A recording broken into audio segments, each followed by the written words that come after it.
আমাদের next topic হচ্ছে ভারতের শক্তি সম্পদ। ঠিক আছে, এখান থেকেও কিন্তু অনেক ট্রিকি কোশ্চেন এবং অনেক বেসিক লেভেল থেকে কোশ্চেন আসে। ঠিক আছে, এখন ভারতের শক্তি সম্পদ, তার আগে শক্তি জিনিসটা কি না, শক্তি হচ্ছে একটি প্রাকৃতিক ধর্ম। বিভিন্ন এলিমেন্টসের মধ্যে বিভিন্ন এনার্জি থাকে বা শক্তি থাকে। ঠিক আছে, সেই শক্তিটাকে আমরা যখন কাজে লাগাই তখন আমরা তাকে শক্তি সম্পদ বলি। প্রত্যেকটা জিনিসের মধ্যে বা প্রত্যেকটা এলিমেন্টসের মধ্যে, সে প্রাকৃতিক হোক বা মনুষ্য সৃষ্টি হোক, প্রত্যেকটার মধ্যে কিছু গুণ থাকে। ঠিক আছে, সেই গুণকে জাগিয়ে তোলাটাই হচ্ছে কি শক্তি বা এনার্জি। ঠিক আছে, সেটাকে যখন আমরা বাস্তবায়িত করি বা যখন সেটাকে আমরা কাজে লাগাই তখন সেটা সম্পদে পরিণত হয়, তখন আমরা একসাথে বলি শক্তি সম্পদ। এরকম এই যে শক্তি সম্পদগুলো আমাদের প্রত্যেক দিন বা দৈনন্দিন জীবনে বা আমাদের সামাজিক জীবনে বা আমাদের অর্থনৈতিক রেসপেক্টিভে এই সমস্ত যে সমস্ত আমরা শক্তি সম্পদগুলো দেখব, তাদের প্রত্যেকের আলাদা আলাদা একটি করে বা একাধিক তাদের গুণ রয়েছে। ঠিক আছে, তাহলে শক্তি সম্পদ হচ্ছে গিয়ে যে সমস্ত উপাদান বা যে সমস্ত এলিমেন্টসগুলো আমাদের কাজকে, দৈনন্দিনের কাজকে বা আমাদের যে সামাজিক ব্যবস্থা বা অর্থনৈতিক ক্রিয়াকলাপকে আরও ত্বরান্বিত করে। ঠিক আছে, বা যেগুলির জন্য আমাদের অর্থনৈতিক বা সামাজিক বা দৈনন্দিন ক্রিয়াকলাপগুলি অগ্রগতি লাভ করে, সেগুলিকে আমরা বলি শক্তি সম্পদ। শক্তি সম্পদ ছাড়া কিন্তু আমরা অচল। সেরকমভাবে আমরা যদি বলি, আমাদের ভারতবর্ষও হচ্ছে গিয়ে শক্তি সম্পদ সমৃদ্ধ। ভারতবর্ষকে চালিত করতে গেলে বা ভারতবর্ষকে আগিয়ে নিয়ে যেতে হলে বা প্রত্যেকটি মানুষের দৈনন্দিন জীবনকে আগিয়ে নিয়ে যেতে হলে বা আমাদের সমাজ ব্যবস্থা বা আমাদের অর্থনৈতিক উন্নতি বা আমাদের উন্নয়নকে আরও অগ্রগতি বা ত্বরান্বিত লাভ করতে গেলে শক্তি সম্পদের ভূমিকা অতীব গুরুত্বপূর্ণ। ঠিক আছে, তাই জন্যে আমরা শক্তি সম্পদ চ্যাপ্টারটা বা শক্তি সম্পদ আমরা পড়ে থাকি। এখন শক্তি সম্পদ আমরা কাকে বলবো, ডেফিনেশনে আমরা শক্তি সম্পদ জানলাম। তাহলে আমরা নর্মালি হেডিং করে নেব ভারতের শক্তি সম্পদ। ভারতের শক্তি সম্পদ। ঠিক আছে, যে সমস্ত উপাদানগুলি শক্তি দেয় তাদেরকে আমরা বলি শক্তি সম্পদ। হয়েছে, এই অবধি ক্লিয়ার হয়েছে? এখন এই যে শক্তি সম্পদকে আমরা বিভিন্ন ভাগে বা বিভিন্ন শ্রেণীতে ভাগ করি। সেই শ্রেণীটি কি? সেই শ্রেণীটি যদি আমরা করি, শ্রেণীবিভাগ যদি করি, তার মানে আমরা এইভাবে একটা শ্রেণীবিভাগ করে নেব। ঠিক আছে, এখানে আমরা পাবো প্রকৃতি অনুসারে বা নেচার অনুসারে আমরা শক্তি সম্পদকে কীভাবে প্রকৃতি অনুসারে শ্রেণীবিভাগ, প্রকৃতি অনুসারে। দেখো, এগুলোর ডেফিনেশনগুলো থেকে বা এদের ক্যারেক্টারিস্টিকগুলো থেকে অনেক সময় কোশ্চেন আসে। ওই জন্যে প্রথমেই শক্তি সম্পদে ঢোকার আগে আমাকে এগুলো নিয়ে আলোচনা করতে হবে। প্রকৃতি অনুসারে শক্তিকে বা শক্তি সম্পদকে আমরা দুটো ভাগে ভাগ করি। একটা স্থিতিশক্তি আর একটা হচ্ছে গতিশক্তি। তাই তো, আগে আমি শ্রেণীবিভাগটা টোটালটা করে নিই। একটা স্থিতিশক্তি, একটা হচ্ছে গতিশক্তি। এটা হচ্ছে প্রকৃতি অনুসারে, এটা 1 নাম্বার। 2 নাম্বার ভাগ হচ্ছে গিয়ে উৎস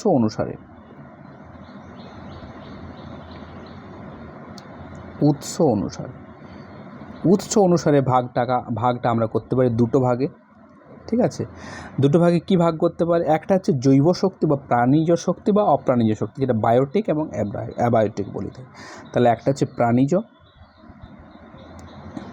একটা হচ্ছে অপ্রাণীজ।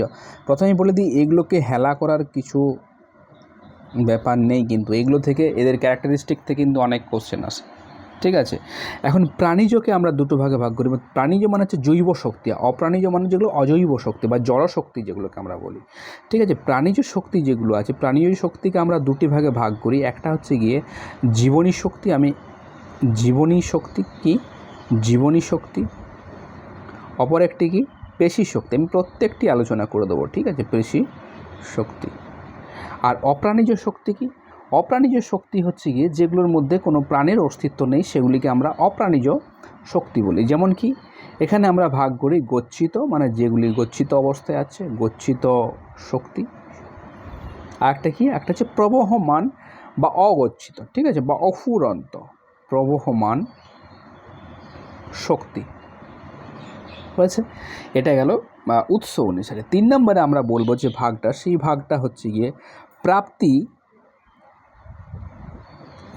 প্রাপ্তি ও ব্যবহার অনুসারে, মানে আমরা সম্পদগুলোকে কিভাবে ব্যবহার করছি সেই ব্যবহার অনুসারে। তাহলে প্রাপ্তি ও ব্যবহার অনুসারে সম্পদকে আমরা মেনলি দুটো ভাগে ভাগ করি। কী ভাগে ভাগ করি? একটা চিরাচরিত শক্তি, দেখো এগুলো তোমরা পড়েছ, চিরাচরিত শক্তি, আর একটা হচ্ছে অচিরাচরিত শক্তি। আমাদের কনফিডেন্স দেখো, আমরা এটুকু পড়েই তো চিরাচরিত অচিরাচরিত এগুলো কোনো ব্যাপার না, এগুলো ইজিলি ব্যাপার, কিন্তু এদের মধ্যে এমন এমন বৈশিষ্ট্য আছে যেগুলোর থেকে কোশ্চেন আসে। সুতরাং এগুলো বেসিক, এগুলো তো আগে ক্লিয়ার করতে হবে। অচিরাচরিত শক্তি এটা হলো যে আমাদের শক্তি সম্পদ, সেই শক্তি সম্পদের শ্রেণী বিভাগ। এটা ভারতের রেসপেক্টিভে আমরা যেরকমভাবে ভাগটা করেছি সেরকম ওয়ার্ল্ডের রেসপেক্টিভেও আমাদের এই ভাগটা কিন্তু প্রযোজ্য। যে শ্রেণী বিভাগটা আমরা করেছি এই শ্রেণী বিভাগটা ওয়ার্ল্ডের রেসপেক্টিভেও কিন্তু প্রযোজ্য। এখন দেখো আমি প্রত্যেকটা প্রথমে আলোচনা করছি প্রকৃতি অনুসারে, তাই তো? প্রকৃতি অনুসারে দেখো, প্রকৃতি অনুসারে কীভাবে আমরা ভাগ করেছি? প্রকৃতি অনুসারে স্থিতিশক্তি এবং গতিশক্তি। এখন স্থিতিশক্তি যাকে আমরা পোটেনশিয়াল এনার্জি বলি। কি বলছি? পোটেনশিয়াল এনার্জি, মানে কোনো একটা বস্তু দীর্ঘদিন ধরে কোনো একটি অবস্থানে থাকলে তার মধ্যে যে শক্তি সঞ্চার হয় তাকে আমরা স্থিতিশক্তি বলি। আমি আরেকবার বলছি, কোনো একটি বস্তু দীর্ঘদিন ধরে একই স্থানে থাকার ফলে তার মধ্যে যে শক্তির সৃষ্টি হয় তাকে আমরা বলি স্থিতিশক্তি। তাহলে আমি আর এখানে লিখছি না, তোমরা মন দিয়ে শুনে নেবে স্থিতিশক্তি কাকে বলে। স্থিতিশক্তি হচ্ছে, আমি আরও একবার বলছি, দুবার বললাম, কোনো একটি বস্তু দীর্ঘদিন ধরে কোনো একটি জায়গাতে যদি একই রকম অবস্থায় থাকে বা বিভিন্ন রকম কন্ডিশনে অবস্থায় থাকে কিন্তু তার মধ্যে কোনো গতিশীল হচ্ছে না, মানে ওই উপাদানটার গতিশীল যে অ্যাক্টিভিটি বা গতিশীলতা তার মধ্যে দেখা যাচ্ছে না, দীর্ঘদিন ধরে একই স্থানে থাকার ফলে তার মধ্যে যে শক্তির সৃষ্টি হয় তাকে আমরা স্থিতিশক্তি বলি। এখন এক্সাম্পল হিসাবে আমরা বলতে পারি কয়লা। দেখো কয়লা কী করে সৃষ্টি হয়? আমরা জানি যে উদ্ভিদসমূহ যখন ভূ আন্দোলনের ফলে মাটির নিচে চাপা পড়ে যায়, এবারে যেই চাপা পড়ে গেল তার ফলে কি হলো? চাপা পড়ে যাওয়ার ফলে কয়লাটার তো আর চাপা পড়ে গিয়ে কোনো একটা জায়গাতে ভূ অভ্যন্তরের নিচে এখানে ধরো চাপা পড়ে গেল, গাছগুলো এখানে চাপা পড়ে গেল, এখানে গাছগুলো চাপা পড়ে গেল, এবারে এদের তো আর স্থান পরিবর্তন হবে না, এরা একই জায়গায় থাকবে, কিন্তু এদের উপর কি কাজ করবে? প্রেসার কাজ করবে ভূপৃষ্ঠের, এবং কি ভূগর্ভের যে হচ্ছে গিয়ে তোমার যে তাপ আছে সেই তাপ কাজ করবে। তাহলে তাপ এবং চাপের ফলে এই যে গাছটা মাটির নিচে চাপা পড়েছে সেটা কি পরবর্তীতে কয়লাতে পরিণত হবে। তার মধ্যে এইভাবে মানে কোনো একটা বস্তু স্থির রয়েছে বা স্থির আছে, তার মধ্যে যে খাদ্য শক্তিটা, মানে গাছের মধ্যে তো গাছ তো খাবার কিছু তার ব্যবহার করে, কিছু সঞ্চিত করে, সেই সঞ্চিত শক্তিটা, ঠিক আছে, সেই যে সঞ্চিত শক্তিটা, তার মানে ভেতরেই সঞ্চিত শক্তিটা আছে, স্থিতি ওই হিসাবেও আমরা বলতে পারি, ঠিক আছে, সেই শক্তিটা আমরা স্থিতিশক্তি বলছি।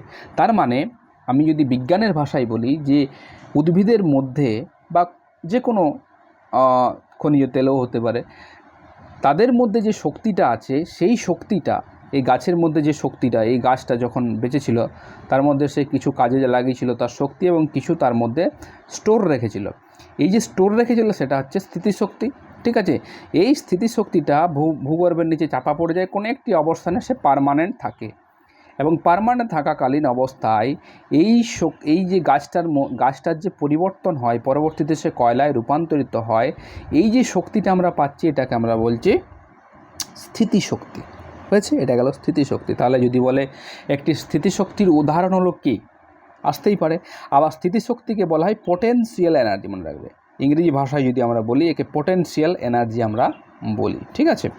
2 নম্বর হচ্ছে কি গতিশক্তি। দেখো গতিশক্তি কাকে বলে? না, গতিশক্তি হচ্ছে গিয়ে গতিশীলতার জন্য যে শক্তি পায়। এখন যদি আমরা আলো বলি, শব্দ বলি, এগুলো কি গতিশীল, একে অপরের কণাগুলোকে ঠেলে দেয় বলে আমরা দেখতে পাই। শব্দ, আওয়াজ, যত জোরে আমরা আওয়াজ করি, চিৎকার করি, ঠিক আছে, শব্দ কি গতিশক্তি। তড়িৎ শক্তিকে আমরা কত জোরে পাঠাচ্ছি, ঠিক আছে। তাপ শক্তি, কত হিট আমরা জেনারেট করছি, তার ফলে কী হয়? কণাগুলি খুব দ্রুত মুভ করে, ঠিক আছে। তার মানে তার মধ্যে যে গতি আছে সেই গতির থেকে যে শক্তি আমরা লাভ করছি সেটাকে আমরা বলছি গতিশক্তি। তার মধ্যে কী থাকতে পারে? আলো থাকতে পারে, শব্দ থাকতে পারে, তড়িৎ থাকতে পারে। তড়িৎ আসে কীভাবে? ইলেকট্রন কণাগুলো একে অপরের পরস্পরকে ঠেলে দেয়, তাই জন্য আমাদের কারেন্ট আসে, ঠিক আছে, তড়িৎ শক্তি। ঠিক আছে। আবার ধরো শব্দ শক্তি, শব্দও তো তাই, ঠিক আছে। কণাগুলোকে আমরা আন্দোলিত করি, যত তাড়াতাড়ি আন্দোলিত করি বা যত দ্রুত আন্দোলিত করি শব্দের বেগ তত বেশি হয়, ঠিক আছে। তাহলে এটা গেল প্রকৃতি অনুসারে স্থিতিশক্তি এবং গতিশক্তি। তাহলে প্রকৃতি অনুসারে শেষ হলো। এইবারে আমরা আসবো উৎস অনুসারে। দেখো, উৎস অনুসারে আমরা শক্তিকে দুটো ভাগে ভাগ করি, একটা প্রাণিজ শক্তি, একটা আছে অপ্রাণিজ শক্তি। প্রাণিজ শক্তি কোনগুলো? প্রাণিজ মানে প্রাণীর ভেতরে, ঠিক আছে, সেটা উদ্ভিদ হোক সেটা মানুষ হোক, প্রাণীর ভেতরে যে শক্তিটা রয়েছে মানে জীবন্ত অবস্থায়, কিন্তু অবশ্যই এটা জীবন্ত অবস্থায় হতে হবে, ঠিক আছে। কারণ কয়লা আবার তোমার অপ্রাণিজ হয়ে যাবে। জীবন্ত অবস্থায়, ঠিক আছে, মানে যার মধ্যে প্রাণ আছে, সেই প্রাণ থাকাকালীন যে শক্তিটা থাকছে সেটাকে বলছে প্রাণিজ শক্তি। এখন প্রাণিজ শক্তিকেও আমরা দুটো ভাগে ভাগ করি, একটা জীবনী শক্তি আর একটা হচ্ছে কি তোমার পেশি শক্তি। এখন জীবনী শক্তিটা কি? যেটাকে বলা হয় বায়োটিক এনার্জি। এই জীবনী শক্তি কি বলা হয়? Biotique energy. আর পেশি শক্তিকে বলা হয় মাসকুলার এনার্জি, ঠিক আছে। কি বলা হয়? Muscular energy. কি বলা হচ্ছে? Muscular energy. তাহলে জীবনী শক্তি কি? এই যে আমরা বেঁচে আছি, যার মধ্য দিয়ে প্রাণের সৃষ্টি হয়, আমাদের বৃদ্ধি হয়, আমাদের বিকাশ হয়, সেই শক্তিকে জীবনী শক্তি বলা হয়। অর্থাৎ আমাদের যে ভেতরের যে প্রাণ শক্তি, ঠিক আছে, প্রাণ শক্তি আছে, এই যে প্রাণ শক্তি আমাদের দেহকে যে রক্ষা করছে, অর্থাৎ আমরা এক কথায় বলতে পারি যে জীবের বেঁচে থাকার জন্য যে শক্তির প্রয়োজন হয় তাকে জীবনী শক্তি বলা হয়। সেই জীবনী শক্তি আমরা পাই কোথা থেকে? সেই জীবনী শক্তি আমরা যেখান থেকে পাই সেগুলোও হচ্ছে গিয়ে এক ধরনের শক্তি। যেমন আমরা মাছের কাছ থেকে তোমার হচ্ছে গিয়ে মাছ যখন খাই তার মধ্যে থেকে প্রাণিজ শক্তি আছে। আবার ধরো গাছের শাক পাতা আমরা যখন খাই, শাক সবজি খাই, ভেজিটেবলস খাই, তখন সেটা হচ্ছে গিয়ে প্রাণিজ শক্তি। তার মানে একটা উদ্ভিদের ক্ষেত্রে কি হবে? উদ্ভিদের ক্ষেত্রে তার ওই ম্যাটেরিয়ালসগুলো হবে, জল হবে, তারপর হচ্ছে গিয়ে সেগুলো আমরা আলাদা মনে রাখবে। আমাদের বেঁচে থাকার জন্যে আমাদের যে শক্তিটা প্রয়োজন হয় তাকে আমরা বলি জীবনী শক্তি। মানে প্রাণীর মধ্যে যে শক্তিটা আছে, একটি প্রাণীর মধ্যে যে শক্তিটি আছে, একটি জীবনী শক্তি আছে, পেশি শক্তি। জীবনী শক্তি মানে আমাকে সাস্টেন করতে গেলে, আমাকে সারভাইভ করতে গেলে, ঠিক আছে, সারভাইভ করতে গেলে যে শক্তিটা প্রয়োজন সেটা হচ্ছে কি জীবনী শক্তি, বেঁচে থাকার জন্য।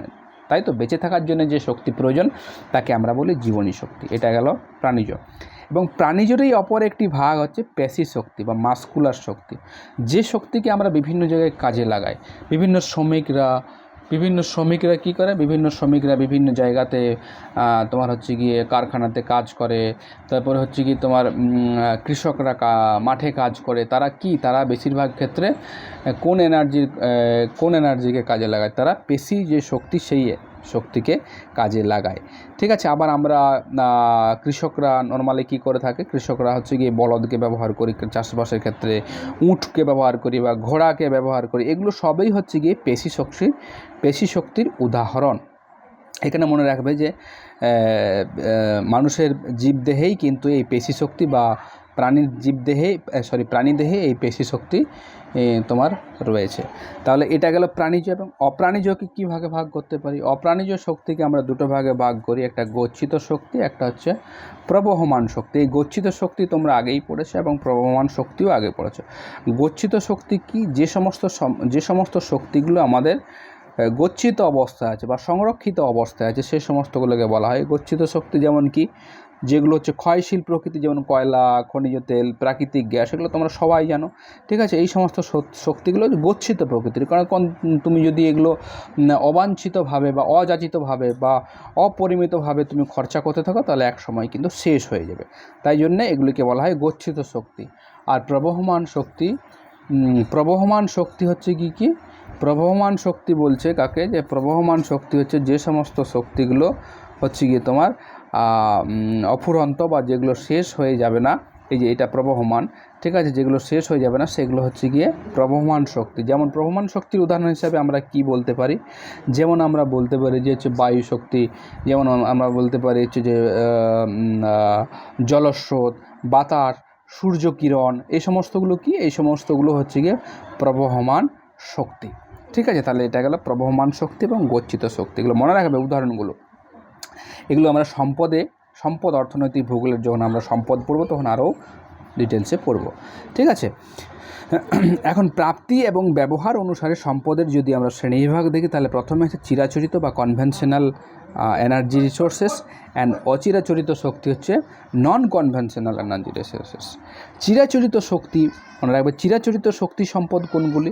চিরাচরিত শক্তি হচ্ছে কি সেই সমস্ত শক্তিগুলো যেগুলো খুবই জনপ্রিয়, যার ব্যবহার বহুল প্রচলিত, মানে যেমন ধরো কয়লা, খনিজ তেল, প্রাকৃতিক গ্যাস, এগুলো উদাহরণগুলো মনে রাখবে। কয়লা, এগুলো আমি আর লিখছি না, কয়লা, খনিজ তেল, প্রাকৃতিক গ্যাস, এগুলো কি? ঠিক আছে, প্রবহমান জল, এগুলো, এই প্রবহমান জলটা কিন্তু পড়ে। প্রবহমান জল কি চিরাচরিত? তাহলে আমি লিখে দিচ্ছি প্রবহমান জল, এগুলোর ব্যবহার কিন্তু প্রচুর রয়েছে। প্রবহমান জল, যার থেকে জলবিদ্যুৎ কিন্তু উৎপাদন করা হয়। ঠিক আছে, ইউরেনিয়াম, থোরিয়াম, তেজস্ক্রিয় খনিজ, এগুলো হচ্ছে কি সব চিরাচরিত শক্তি।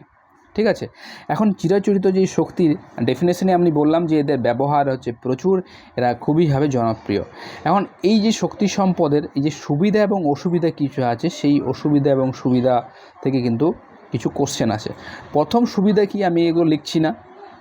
প্রথম সুবিধা মনে রাখবে, এটা খুবই জনপ্রিয়। ঠিক আছে, আর মনে রাখবে এই যে চিরাচরিত কয়লা, খনিজ তেল, এগুলোর থেকে হচ্ছে কি তোমার প্রোডাকশন করতে, মানে ধরো শক্তি উৎপাদন করতে খরচা তুলনামূলকভাবে অনেকটা কম হয়। ঠিক আছে, আর এগুলোর থেকে হচ্ছে কি তোমার খুব সহজে এক এলাকা থেকে অন্য এক এলাকা থেকে আমদানি করা যায়। ঠিক আছে, আর এই সমস্ত চিরাচরিত শক্তি যেগুলো আছে সেগুলোর থেকে যেগুলোর থেকে এনার্জি নিষ্কাশন করা, ঠিক আছে, মানে শক্তির যে ব্যবহার করা, সেই ব্যবহার করাটার যে প্রযুক্তিটা আমাদের কাছে অ্যাভেলেবেল আছে সেটা খুবই সহজলভ্য। মানে আমি এখানে যদি কয়লা পাওয়া যায়, তাহলে আমি এখানে তোমার হচ্ছে গিয়ে পাওয়ার প্ল্যান্ট করতে পারি, থার্মাল পাওয়ার প্ল্যান্ট করতে পারি।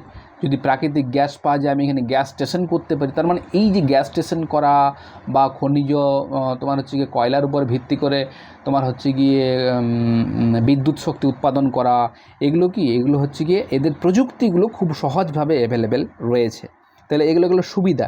এখন অসুবিধা কি আছে? চিরাচরিত শক্তির অসুবিধা, প্রথম অসুবিধা আমরা কি বলতে পারি না, প্রথম অসুবিধা হচ্ছে গিয়ে মনে রাখবে এই সমস্ত শক্তিগুলি তোমার হচ্ছে গিয়ে ক্ষয়িষ্ণু প্রকৃতির বা গচ্ছিত প্রকৃতির, অর্থাৎ এগুলি ব্যবহার করার পরে, চিরাচরিত শক্তিগুলি ব্যবহার করে পরে ক্রমাগত শেষ হয়ে যেতে পারে। 2 নম্বর, এটা হচ্ছে 1 নম্বর। 2 নম্বর কি, এগুলো আমি আর লিখছি না। 2 নম্বর হচ্ছে গিয়ে মনে রাখবে যে এই যে চিরাচরিত শক্তিগুলো আছে, এগুলো আহরণ করতে, মানে নিষ্কাশন করতে, এগুলো তো মাটির নিচে থাকে, সুতরাং এগুলোকে নিষ্কাশন করতে, নিয়ে আসতে এগুলোর আহরণ ব্যয় বাড়ে। কোনগুলোতে বাড়ে না? যদি বায়ু প্রবাহ আনতে কি খরচা হবে? সূর্যের আলো আনতে কি খরচা হবে? খরচা হবে না। সেই জন্য ওগুলোর আবার আহরণ ব্যয় কম। এই যে আহরণ ব্যয় থেকে কিন্তু কোশ্চেন আসে। আবার ধরো চিরাচরিত শক্তির যে সমস্ত সম্পদগুলো আছে যেগুলোর থেকে আমরা ব্যবহার করব, তাদের বন্টনটা সব জায়গায় সমান নয়। যেমন কয়লা সব জায়গায় পাওয়া যায় কি? সব জায়গায় পাওয়া যায় না। খনিজ তেল সব জায়গায় পাওয়া যায় কি? সব জায়গায় পাওয়া যায় না। ঠিক আছে, তাহলে দেখো এইগুলো হচ্ছে গিয়ে এর অসুবিধা। আর হচ্ছে চিরাচরিত শক্তি সম্পদ যদি আমরা ব্যবহার করি, প্রকৃতির ক্ষতি বেশি হয়, মানে পরিবেশ দূষিত হয়। এইগুলি মনে রাখবে, এই পয়েন্টগুলোর থেকে কিন্তু কোশ্চেন আসে। যে পয়েন্টগুলি আমি আলোচনা করলাম সেই পয়েন্টগুলোর থেকে কোশ্চেন আসে। আমি তোমাদেরকে সচেতন করে দিচ্ছি যে শুধুমাত্র এদের উদাহরণগুলো জানলে চলবে না, এদের সুবিধা এবং ওদের অসুবিধাগুলো জানতে হবে। ঠিক আছে, তাহলে এটা গেল চিরাচরিত শক্তি। অচিরাচরিত শক্তি কি?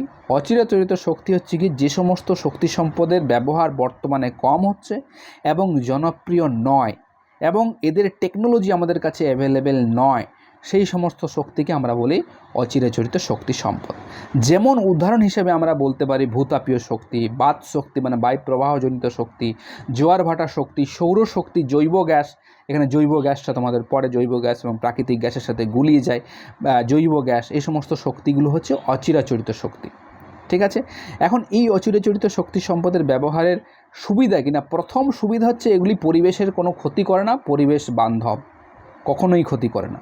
ঠিক আছে, 2 নম্বর হচ্ছে যেমন এখানে চিরাচরিত শক্তি সম্পদটা বন্টনটা অসম ছিল, এখানে মোটামুটি সূর্যের আলো, বায়ু শক্তি, ঠিক আছে, এগুলো মোটামুটি জোয়ার ভাটা বেশিরভাগ মোটামুটি সব জায়গাতে অ্যাভেলেবেল আছে। ঠিক আছে, আর সব দেশেই পাওয়া যায়। আর হচ্ছে গিয়ে ছোটোখাটো বিষয়গুলি তোমার হচ্ছে গিয়ে থেকে ছোটোখাটো বিষয়, মানে ছোটোখাটো ইন্ডাস্ট্রি বা হচ্ছে গিয়ে লাইট, মানে ছোটোখাটো অঞ্চলের জন্য এই যে অচিরাচরিত শক্তি সম্পদের ব্যবহার কিন্তু খুবই সুবিধাজনক। মানে প্রাথমিক খরচা যদিও বেশি আছে, কিন্তু পরবর্তীতে খরচা কিন্তু তুলনামূলকভাবে কম। ঠিক আছে, এগুলি গেল সুবিধা। এগুলি আমি লিখছি না, আলোচনা করে দিলাম। অসুবিধা কী আছে? অসুবিধা মনে রাখবে, এই অসুবিধাগুলোর থেকে অনেক সময় কোশ্চেন আসে। অসুবিধা হচ্ছে গিয়ে এদের প্রথম অসুবিধা হচ্ছে গিয়ে এর হচ্ছে ইউনিট, মানে পার ইউনিট উৎপাদন খরচা বেশি হয়। মানে এত বড় তোমাকে প্রযুক্তি সেট আপ করতে হবে, উৎপাদন খরচা বেশি হবে। বড় মাত্রায় তোমাকে ইউনিট স্থাপন করতে হবে, তার মানে যদি টোটাল মেনটেনেন্স দেখো তাহলে তোমার উৎপাদন খরচাটা বেশি হবে, ঠিক আছে। আর 2 নম্বর হচ্ছে গিয়ে এর যে প্রযুক্তি, ঠিক আছে, অচিরাচরিত শক্তির যে প্রযুক্তি, তুমি যদি বলো আমাদের এখানে হাওয়া বইছে বাঁকুড়াতে একটা, আমি সোলার নয়, ধরো একটা উইন্ড মিল স্থাপন করব, তাহলে তোমাকে সেই বড় বড় যে সমস্ত পাখাগুলো আছে সেগুলো বাইরে থেকে তোমাকে বড় করে বা হায়ার করে কিনে তোমাকে সেখান থেকে নিয়ে আসতে হবে। তার মানে এই যে প্রযুক্তিটা, এই প্রযুক্তিটা কিন্তু সেইভাবে অ্যাভেলেবেল নয়, তাহলে প্রযুক্তিগত একটা সমস্যা রয়েছে। 3 নাম্বার হচ্ছে কি, এই যে তোমার বড় বড় ইন্ডাস্ট্রির জন্য, বড় বড় শিল্পের জন্য এই অচিরাচরিত শক্তি সম্পদের ব্যবহার কিন্তু সেইভাবে এখনও সাকসেস এখনও পায়নি, ঠিক আছে। আবার ধরো এটা 3 নাম্বার হলো। 4 নাম্বার হচ্ছে কি, সব ধরনের অচিরাচরিত শক্তি, ঠিক আছে, যেমন ভূতাপীয় শক্তি সব জায়গায় পাবে কি? জোয়ার ভাটার শক্তি তুমি পাবে? দিল্লিতে জোয়ার ভাটার শক্তি পাবে না, ঠিক আছে। মধ্যপ্রদেশে জোয়ার ভাটার শক্তি পাবে না। তাহলে বিভিন্ন ধরনের অচিরাচরিত শক্তি সম্পদগুলি কিন্তু সব জায়গায় তোমার পাওয়া যায় না। এইগুলি গেল হচ্ছে কি আমাদের যে শক্তি সম্পদ আছে সেই শক্তি সম্পদের কিছু শ্রেণীবিভাগ এবং তাদের বৈশিষ্ট্য। এইবারে আমরা যে শক্তি সম্পদ যেটা আমরা পড়ব সেটা হচ্ছে গিয়ে চিরাচরিত যে সমস্ত শক্তি সম্পদ আমাদের সিলেবাসে যেটা আছে, ঠিক আছে, সেই সিলেবাস ধরে আমাদের পড়তে হবে। দেখো, চিরাচরিত শক্তি সম্পদের প্রথমে আমাদের কী আছে? কয়লা, ঠিক আছে। চিরাচরিত শক্তি সম্পদের প্রথমে কি আছে আমরা এখানে হেডিং করে নিই, চিরাচরিত শক্তি সম্পদ।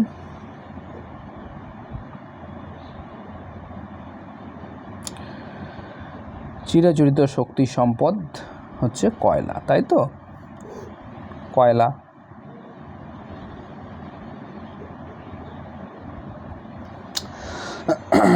এখন আমাদের বর্তমান সময়ে কয়লা শক্তির অন্যতম উৎস।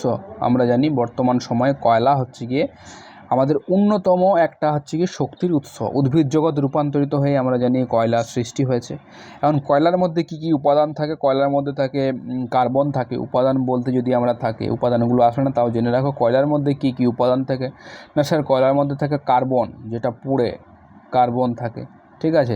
তারপর হচ্ছে কিছু ভোলাটাইল ম্যাটার থাকে, মানে উদ্বায়ী পদার্থ থাকে যেগুলো উড়ে যায়, উদ্বায়ী পদার্থ থাকে। কিছু হচ্ছে জলীয় বাষ্প থাকে, কিছু জলীয় বাষ্প থাকে। এগুলো হচ্ছে মেন। তার মধ্যে কার্বন হচ্ছে মেন। কার্বনের উপর ভিত্তি করেই হচ্ছে গিয়ে নর্মালি আমাদের কয়লার যে শ্রেণীবিভাগগুলি করা হয়েছে, সেই কয়লার যে শ্রেণীবিভাগগুলো করা হয় সেগুলি। এখন সম্পদ হিসেবে আমরা কয়লা কোন প্রকৃতির? না ক্ষয়শূন্য এবং ভার হ্রাসমান, ওয়েট লুজ শ্রেণীর এক ধরনের কাঁচামাল আমরা বলতে পারি। কাঁচামাল অপুনর্ভব, ঠিক আছে, সীমিত সামগ্রী, ঠিক আছে, রিজিওনাল রিসোর্স আমরা কয়লাকে বলতে পারি। এখন এই যে কয়লার উৎপত্তি নিয়ে বিভিন্ন ভৌগোলিকের বিভিন্ন মত আছে, তবে সব ভৌগোলিকেই একটা জায়গাতে এসে একমত হয়েছেন যে আজ থেকে প্রায় 30 থেকে 35 কোটি বছর আগে, মনে রাখবে কত বলছি, 30 থেকে 35 কোটি বছর আগে, 30 থেকে 35 কোটি বছর আগে অধিকাংশ যে পৃথিবীর যে অধিকাংশ কয়লাগুলি, সেই অধিকাংশ কয়লার সৃষ্টি হয়েছিল। এখন এই 30 থেকে 35 কোটি যে বছর আগে সেটা কোন যুগ ছিল? সেটা কার্বনিফেরাস। কোন যুগ ছিল? সেটা ছিল কার্বনিফেরাস যুগ। তাহলে কোন যুগে কয়লার সৃষ্টি হয়েছিল? কার্বনিফেরাস যুগে কয়লার সৃষ্টি ছিল। এখন 30 থেকে 35 কোটি বছর আগে আমরা জানি সমস্ত কন্টিনেন্টগুলো একটা জায়গাতে লেগেছিল, ঠিক আছে, যেটাকে আমরা গোন্ডোয়ানা ল্যান্ড বলি। এই গোন্ডোয়ানা ল্যান্ডের মানে 30 থেকে 35 কোটি বছর আগে সমস্ত কন্টিনেন্টগুলি গোন্ডোয়ানা ল্যান্ডের অংশ ছিল। এখন গোন্ডোয়ানা ল্যান্ডে আমরা কী কী জানি? দক্ষিণ আমেরিকা ছিল, তারপরে কি ছিল? আফ্রিকা ছিল, তারপরে ভারত ছিল, মানে উপদ্বীপীয় ভারত, অস্ট্রেলিয়া ছিল, আন্টার্কটিকা, ঠিক আছে, আন্টার্কটিকা। এইগুলি হচ্ছে গিয়ে তখন গোন্ডোয়ানা ল্যান্ডের অংশ ছিল। যেহেতু 30 থেকে 35 কোটি বছর আগে গোন্ডোয়ানা ল্যান্ডের অংশ ছিল, তাই জন্যে কী হয়েছিল, এই সমস্ত জায়গাগুলোতে দক্ষিণ আমেরিকা বলো, আফ্রিকা বলো, ভারত বলো, অস্ট্রেলিয়া বলো, একটি বিশেষ অঞ্চল জুড়ে, ঠিক আছে, বিশেষ অঞ্চল জুড়ে কয়লার কিন্তু অবস্থান দেখা যায়। বর্তমানে দক্ষিণ গোলার্ধের মনে রাখবে, মানে বর্তমানে নয়, 30 ডিগ্রি থেকে 60 ডিগ্রি তোমার হচ্ছে গিয়ে অক্ষরেখার মধ্যে,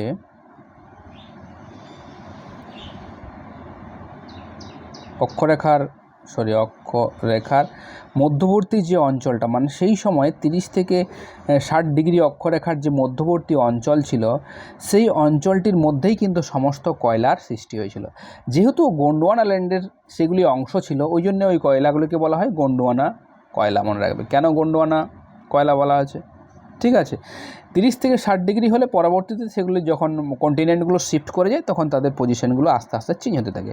কিন্তু মনে রাখবে, এই যে গোন্ডওয়ানার সময়, এটাকে অনেক সময় গোন্ডওয়ানার যুগ বলা হয়। যখন গোন্ডওয়ানাগুলো একসাথে ছিল, সেই জন্য সেটাকে গোন্ডওয়ানার যুগ বলা হয়। অনেক সময় দেবে এটা গোন্ডওয়ানার যুগ বলা হয়, সেই সময়টা গোন্ডওয়ানার যুগের কথা বলা হয়েছে। তাহলে মোটামুটি কার্বনিফেরাস যুগে সমস্ত কন্টিনেন্টগুলো যখন গোন্ডওয়ানা ল্যান্ডের অংশ ছিল, তখনই কিন্তু কয়লাটা সৃষ্টি হয়েছিল। সেই সময় প্রচুর ভূমিকম্প হয়েছিল, বৃষ্টিপাত সেই সময় হয়েছিল, প্রচুর উদ্ভিদ সৃষ্টি হয়েছিল। সেই উদ্ভিদগুলো তোমার চাপা পড়ে গেছিলো, সেই চাপা পড়ে ভবিষ্যতে সেগুলো কয়লার সৃষ্টি হয়েছে। এবং পরবর্তীতে 7 থেকে 10 কোটি বছর, মানে আজ থেকে 7 থেকে 10 কোটি বছর আগে টারসিয়ারি যুগে এক ধরনের কয়লার সৃষ্টি হয়েছিল, সেই সময়টাকে টারসিয়ারি যুগের কয়লা বলে। এগুলো যেহেতু সময় কম পেয়েছে, এই জন্য এই কয়লার মানগুলো বা এর মধ্যে কার্বনের পরিমাণ কিন্তু সেইভাবে তোমার হচ্ছে গিয়ে উন্নত নয়। কয়লার মানটা কিন্তু সেইভাবে উন্নত নয়, ঠিক আছে। এটা গেল প্রাইমারি কনসেপ্ট, যে কয়লা কীভাবে সৃষ্টি হয়েছে, কোথায় সৃষ্টি হয়েছে, কটা যুগ আছে, গোন্ডওয়ানার যুগ আছে, টারসিয়ারি যুগ আছে, ঠিক আছে। গোন্ডওয়ানা যুগের কয়লা কেন বলি, তারপর হচ্ছে গিয়ে তোমার টারসিয়ারি যুগের কয়লা কেন বলি, ঠিক আছে। এই আর কি গেল। তারপরে মনে রাখবে এবার কয়লার শ্রেণীবিভাগ। এবারে তো কয়লার যদি আমরা শ্রেণীবিভাগ করি, কয়লার মূলত কার্বন, উদ্বায়ী পদার্থ, জলীয় বাষ্প এবং খাদ, ঠিক আছে। খাদ মানে হচ্ছে গিয়ে বিভিন্ন উপাদানগুলো যেগুলো থাকে, যেগুলোর মিশ্রিত অবস্থায় থাকে, ঠিক আছে। তাহলে তার উপর ভিত্তি করে আমরা নর্মালি কয়লাকে 4টে ভাগে ভাগ করি। কী ভাগে ভাগ করি? আমরা ভাগ করি হচ্ছে গিয়ে অ্যান্থ্রাসাইট কয়লা, অ্যান্থ্রাসাইট, বিটুমিনাস, লিগনাইট, পিট। এই মূলত 4টি ভাগে আমরা ভাগ করে থাকি, ঠিক আছে। এবং তারপরেও আমরা একটা ভাগ করি, সেটা হচ্ছে কোক কয়লা, এবং পরবর্তীতে হচ্ছে গিয়ে আমরা গ্রাফাইট কয়লাতে ভাগ করি। তাহলে আমরা যদি শ্রেণীবিভাগ করি, দেখো এদের বৈশিষ্ট্যগুলো কিন্তু মেন। তাহলে কয়লার কার্বনের পরিমাণ,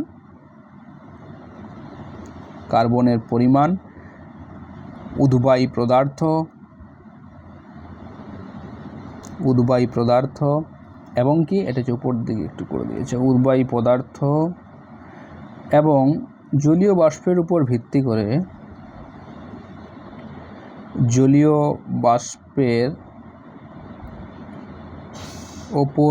ভিত্তি করে আমরা 4টি ভাগে ভাগ করি। প্রথমেই কি আছে দেখো, প্রথমে অ্যান্থ্রাসাইট আছে। দেখো আমি একটা ভাগ আলোচনা করি।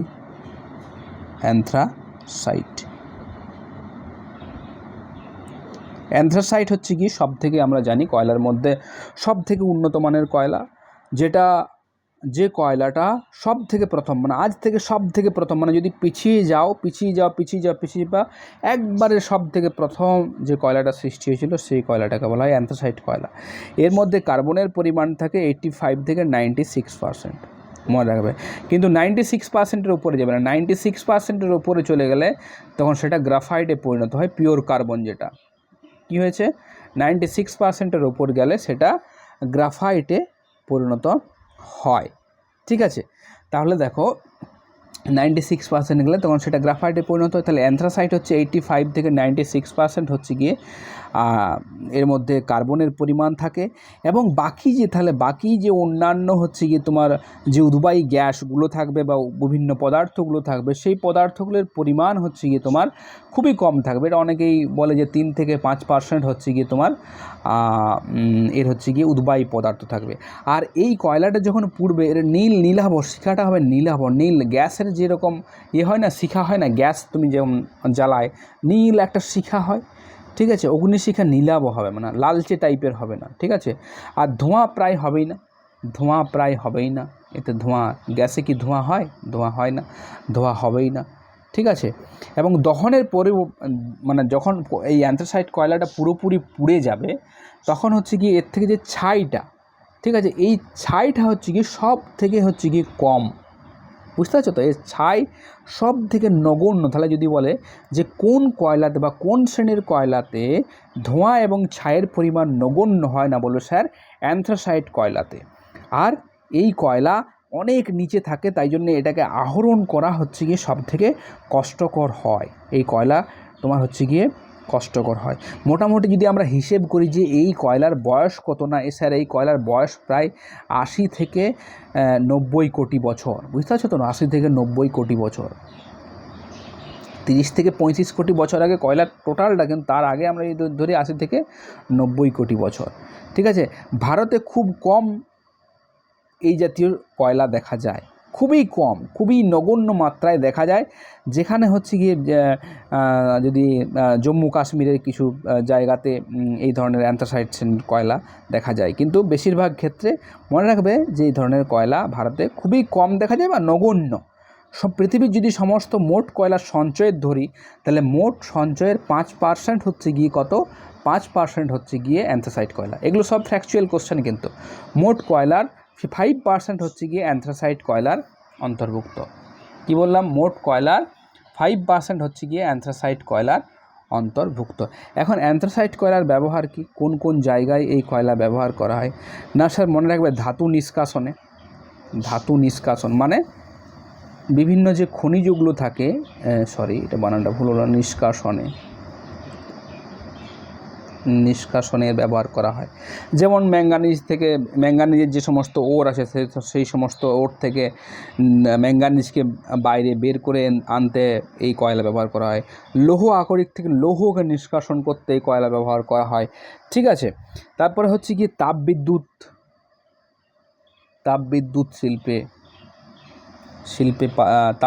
শিল্পের ব্যবহার করা হয়, ঠিক আছে। তারপর হচ্ছে কি বিভিন্ন জায়গায় জ্বালানি হিসেবে দেখা যায়। না কোন জায়গায় এই ধরনের কয়লা পাওয়া যায় যদি আমরা দেশ হিসেবে দেখি, না আমেরিকা যুক্তরাষ্ট্র ইউএসএতে এই কয়লা পাওয়া যায়, চীনে দেখা যায়, না রাশিয়াতে দেখা যায়। এই সমস্ত জায়গাতে আবার ধরো ইউক্রেন, ভিয়েতনাম, জার্মানি, ব্রিটিশ, আমি লিখে দিচ্ছি না, জার্মানি,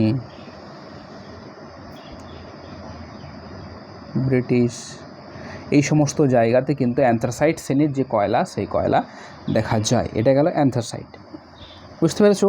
এইবারে আমরা পরেরটা আসবো। এর থেকে একটু যখনই কার্বনের পরিমাণটা কমে যাবে তখন সেটা হয়ে যাবে বিটুমিনাস কয়লা। তাহলে 2 নম্বরে কি আছে? 2 নম্বরে আছে বিটুমিনাস কয়লা। বিটুমিনাস পৃথিবীতে এই ধরনের কয়লার পরিমাণ সর্বাধিক, মনে রাখবে বিটুমিনাস কয়লার পরিমাণই হচ্ছে গিয়ে সর্বাধিক। পৃথিবীতে মোট কয়লার প্রায় 80%, কত বলছি 80% হচ্ছে গিয়ে এই জাতীয় কয়লা। পৃথিবীতে মোট কয়লার 80% হচ্ছে গিয়ে এই জাতীয় কয়লার, ঠিক আছে। তার মানে আমরা বলতে পারি পিট এবং লিগনাইট কয়লার পরবর্তী পর্যায়ে, মানে যখনই অ্যান্থ্রাসাইট সৃষ্টি হলো তারপরে হচ্ছে বিটুমিনাস সৃষ্টি হয়েছিল। এর মধ্যে চাপ এবং তাপের প্রভাব থাকার ফলে এই ধরনের কয়লার সৃষ্টি হয়েছে। এতে ধোঁয়ার পরিমাণ অ্যান্থ্রাসাইটের থেকে তুলনামূলকভাবে একটু কম। কি বলছি? এতে ধোঁয়ার পরিমাণ অ্যান্থ্রাসাইটের থেকে তুলনামূলক কম। এতে কার্বনের পরিমাণ কত থাকবে? না 60 থেকে 80%। কার্বনের পরিমাণ থাকবে 60 থেকে 80%। এবং উদ্বায়ী পদার্থ ছাইয়ের পরিমাণ কত থাকবে? না 10 থেকে 30% হচ্ছে উদ্বায়ী পদার্থ ছাই, এই সমস্তগুলো থাকবে, ঠিক আছে। এখন মনে রাখবে এই ধরনের কয়লাতে কার্বনের পরিমাণ অনেক বেশি এবং এগুলো অনেকক্ষণ ধরে জ্বলবে, ঠিক আছে। এগুলোর মধ্যে ঘন সন্নিবিষ্ট থাকে, অনেকক্ষণ ধরে জ্বলে। এখন এই ধরনের কয়লাকে আবার দুটি ভাগে ভাগ করা যায়, ঠিক আছে। দুটি ভাগে ভাগ করে কিসের ভিত্তিতে? না আবার সেই কার্বন এবং উদ্বায়ী পদার্থের ভিত্তিতে। তার মানে বিটুমিনাস কয়লাকে আমি আবার দুটো ভাগে ভাগ করছি। একটা হচ্ছে গিয়ে শুধুমাত্র বিটুমিনাস,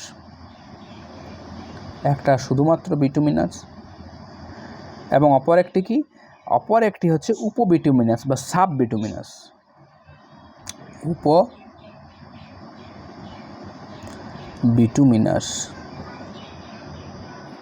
বিটুমিনাস কি না উচ্চমানের বিটুমিনাস কয়লায় কার্বনের যে পরিমাণটা থাকে, কার্বনের পরিমাণটা থেকে 80%-এর বেশি।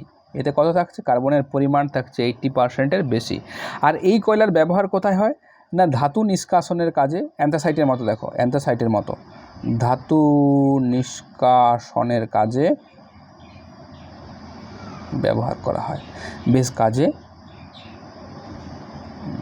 ব্যবহার করা হয়। তাহলে ধাতু নিষ্কাশনের কাজে এর কিন্তু ব্যবহার করা হচ্ছে, ঠিক আছে। এরপরে হচ্ছে গিয়ে দেখো উপবিটুমিনাস। উপবিটুমিনাসে কখন হচ্ছে কি, যখন 60 থেকে, যেটা আমরা ভাগটা করেছি 60 থেকে যে 80%, 60 থেকে 80% যখন কার্বন থাকবে তখন আমরা সেটাকে বলবো উপবিটুমিনাস। কি বলছি, 60 থেকে 80%। এখন এর গুরুত্ব কিন্তু সর্বাধিক। যেমন ধরো আগে স্টিম ইঞ্জিন, পরীক্ষাতে কোশ্চেন আসতে পারে, স্টিম ইঞ্জিন চালাতে এই ধরনের কয়লার ব্যবহার করা হতো। কি, স্টিম ইঞ্জিন চালাতে, জাহাজ চালাতে, তোমাদের কোশ্চেনে আসতেই পারে জাহাজ চালাতে, ঠিক আছে। তাপ বিদ্যুৎ উৎপাদন করতে, তাপ বিদ্যুৎ উৎপাদন করতে এই ধরনের কয়লার ব্যবহার কিন্তু সর্বাধিক হতো, ঠিক আছে।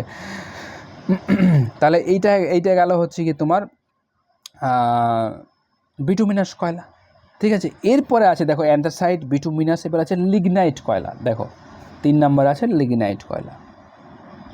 কি আছে, লিগনাইট।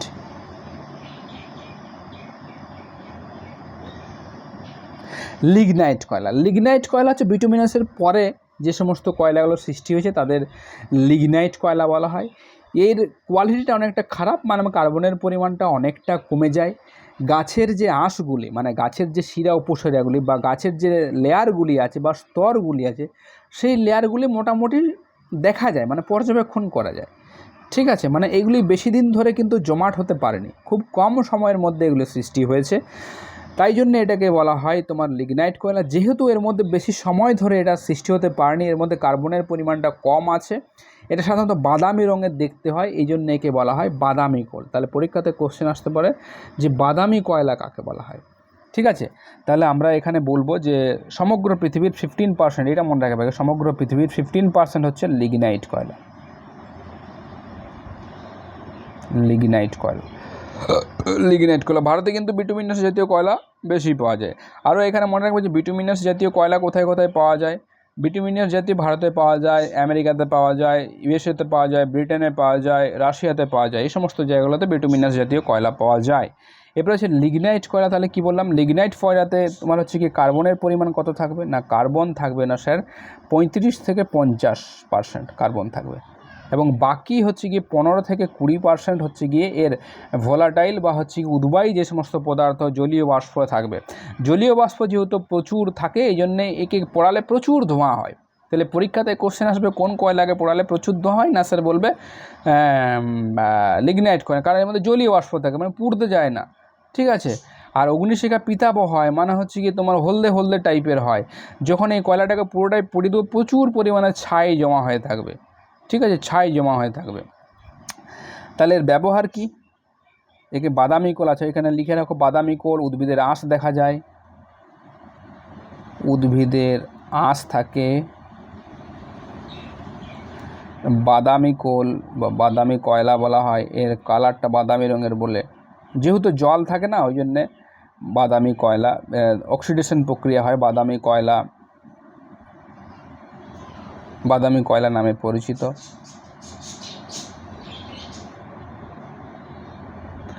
ঠিক আছে, না ব্যবহার কি, না এর ব্যবহার কি, না তাপ বিদ্যুতে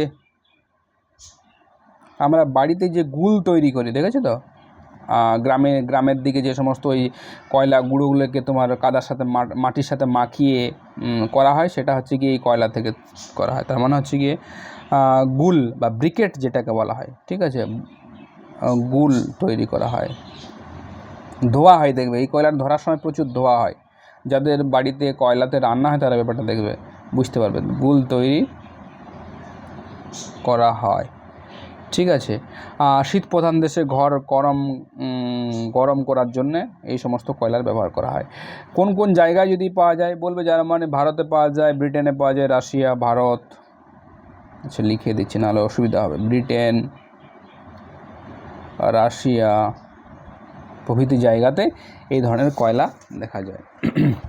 এবং লাস্ট হচ্ছে গিয়ে তোমার এক শ্রেণীর কয়লা, সেটা হচ্ছে পিট, অ্যান্থ্রাসাইট, লিগনাইট হলো। এবার পিট হচ্ছে সর্বোচ্চ নিকৃষ্ট মানের কয়লা, পিট হচ্ছে কি, পিট হচ্ছে কি নিকৃষ্ট মানের, পিট কি, পিট নিকৃষ্ট মানের কয়লা। এর মধ্যে 30%-এর নিচে কার্বন থাকে। কত পার্সেন্ট? 30%। এর মধ্যে কি না জলীয় বাষ্প, ক্লেদ, এর মধ্যে থাকে প্রায় কত, আচ্ছা উদ্বায়ী পদার্থ লিখো, জলীয় বাষ্পটা পরে রাখছি। উদ্বায়ী পদার্থ থাকে কত, 20-35%। বাকিটা কি থাকে, বাকি থাকে জল, জলীয় বাষ্প বেশি থাকার জন্যে এই কয়লা জ্বলতে চায় না, জলীয় বাষ্প বেশি থাকে, মানে প্রায় ধরো 60%-এর উপরে জলীয় বাষ্প থাকে। জলীয় বাষ্প বেশি থাকার জন্য কি হবে, এই কয়লাটা পুড়তে চায় না, তার মানে অল্পতে ধোঁয়া হয়ে যায়। ঠিক আছে, ধোঁয়া হয়ে যায়, প্রচুর ধোঁয়া হয়, প্রচুর ধোঁয়া হবে। ঠিক আছে, প্রচুর কিন্তু ধোঁয়া হবে। তাহলে একে কি করা হবে, প্রচুর কিন্তু ধোঁয়া হবে। যেমন আমি বলেছিলাম যে লিগনাইটকে পোড়ালেও কিন্তু ধোঁয়া হয়, কিন্তু লিগনাইটের থেকে এর আরও বেশি হবে। ঠিক আছে, এর আরও বেশি হবে। আর এই কয়লাটার ব্যবহার কিন্তু সেইভাবে নেই, শুধুমাত্র ঘরের কাজে লাগে এই ধরনের কয়লাটা, পিট কয়লাটা। ঠিক আছে, কোথায় কোথায় পাওয়া যায় না মনে রাখবে, বন্টন যদি আমরা দেখি এই কয়লা কোথায় কোথায় পাওয়া যায় না, বন্টনের ক্ষেত্রে রাশিয়া, কানাডা,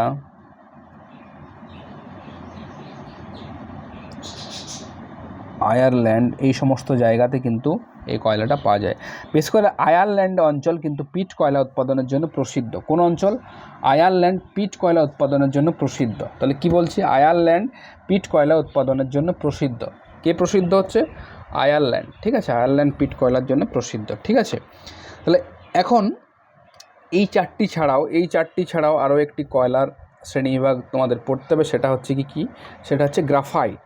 ঠিক আছে, গ্রাফাইটটা কি না, গ্রাফাইটটা আমি আগেই বললাম যে গ্রাফাইট হচ্ছে গিয়ে, তাহলে 5 নম্বরে আমি এখানে লিখি, গ্রাফাইট হচ্ছে, আরও দুটো পড়তে হবে, গ্রাফাইট হচ্ছে গিয়ে উন্নত মানের অ্যান্থাসাইট, যার মধ্যে 96%-এর বেশি, মানে 97% যদি কার্বন থাকে কোনো কয়লার মধ্যে, 97% যদি থাকে, তখন সেটা গ্রাফাইট বলবো। তখন সেটাকে আমরা কি বলবো, তখন সেটাকে আমরা বলবো গ্রাফাইট, তখন তাকে আমরা বলবো গ্রাফাইট।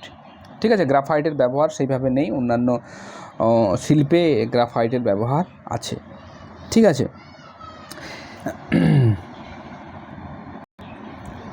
তাহলে এটা গেল গ্রাফাইট কয়লা। এরপরে দেখো, এগুলো গেল প্রাকৃতিক উপায়ে প্রাপ্ত, মানে এই যে আমরা 5টা দেখলাম, সেই 5টা গেল প্রকৃতি প্রদত্ত। এছাড়া মানুষ আবার এক ধরনের কয়লার আবিষ্কার করেছে, সেটা হচ্ছে কোক কয়লা। কি কয়লা? কোক কয়লা। দেখো, কোক কয়লা প্রকৃতি থেকে পাওয়া যায় না বলে একে এর মধ্যে ফেলা হয় না। কোক কয়লাটা কি না, কোক কয়লাটা মনে রাখবে উচ্চমানের এক ধরনের বিটুমিনাস, মানে বিটুমিনাসের মধ্যে কি বলছি, উচ্চমানের বিটুমিনাস। এখন এই যে বিটুমিনাস কয়লার মধ্যে, বিটুমিনাস কয়লার মধ্যে কি থাকে, জলীয় বাষ্প থাকে, উদ্বায়ী পদার্থ থাকে, জলীয় বাষ্প থাকে, উদ্বায়ী পদার্থ থাকে। এই সমস্ত পদার্থগুলোকে কী করা হয়, বিভিন্ন তোমার হচ্ছে পদ্ধতির মাধ্যমে এই জলীয় বাষ্প, উদ্বায়ী গ্যাস, এই সমস্তগুলো বিটুমিনাস কয়লা থেকে বের করে দেওয়া হয়। তার মানে জলীয় বাষ্প, উদ্বায়ী পদার্থগুলোকে যদি আমরা বের করে দিই, তাহলে বিটুমিনাস কয়লাটা কিন্তু উচ্চমানের বিটুমিনাসে পরিণত হয়, যার মধ্যে শুধু উচ্চমানের বিটুমিনাসে পরিণত হয়, উচ্চমানের বিটুমিনাসে পরিণত হয়। ঠিক আছে, যার মধ্যে কার্বনের পরিমাণ অনেক বেশি থাকে, মানে বিটুমিনাসের থেকেও কার্বনের পরিমাণটা বেশি হয়ে যায়, কার্বনের পরিমাণ বেশি হয়। হয়েছে, এই যে উন্নত মানের যে বিটুমিনাসটা আমরা পেলাম, বিটুমিনাস থেকে হাই গ্রেড যে বিটুমিনাসটা পাবো, যার মধ্যে এই সমস্ত পদার্থগুলোকে তাড়িয়ে দেবো আর কি, তখন সেটাকে বলা হচ্ছে কোক কয়লা। তাহলে কোক কয়লা তোমাদের পরীক্ষাতে আসতে পারে যে কোক কয়লা হচ্ছে কি উন্নত মানের এক ধরনের বিটুমিনাস কয়লা। এখন এই যে কোক কয়লার আমরা ব্যবহার কোথায় করব না, তাপবিদ্যুৎ উৎপাদনে আমরা এর ব্যবহার করি কোক কয়লার। এর প্রধান ব্যবহার হয় মূলত ধাতু নিষ্কাশনে, ধাতু নিষ্কাশনে। ধাতু নিষ্কাশনের জন্য প্রচুর পরিমাণে তাপ লাগে, তো সেই তাপ আসবে কোথা থেকে? সেই তাপ আসবে কয়লা পুড়িয়ে, ঠিক আছে। এছাড়া আবার গৃহস্থলীর রন্ধন কাজেও এই ধরনের কয়লাকে ব্যবহার করা হয়, এগুলি মনে রাখবে। তাহলে এটা আবার পরীক্ষাতে এসেছিলো যে কোক কয়লা কোন ধরনের কয়লা? উচ্চমানের বিটুমিনাস বা কোক কয়লা প্রসেসিং করার পর কী থেকে প্রসেসিং করা হয়, হয়েছে। এগুলো গেল কয়লার হচ্ছে কি তোমার শ্রেণী বিভাগ, কী কী কয়লা আছে। ভারতে কোন ধরনের কয়লা পাওয়া যায়? ভারতে বিটুমিনাস জাতীয় কয়লা পাওয়া যায়। এইবারে দেখো কয়লা উত্তোলন পদ্ধতি নিয়েও কিন্তু তোমাদের পরীক্ষাতে আসে। কয়লা উত্তোলন পদ্ধতি বা কয়লা আমরা তুলব কিভাবে, ঠিক আছে। তাহলে কয়লা উত্তোলনের পদ্ধতি, কয়লা উত্তোলন পদ্ধতি।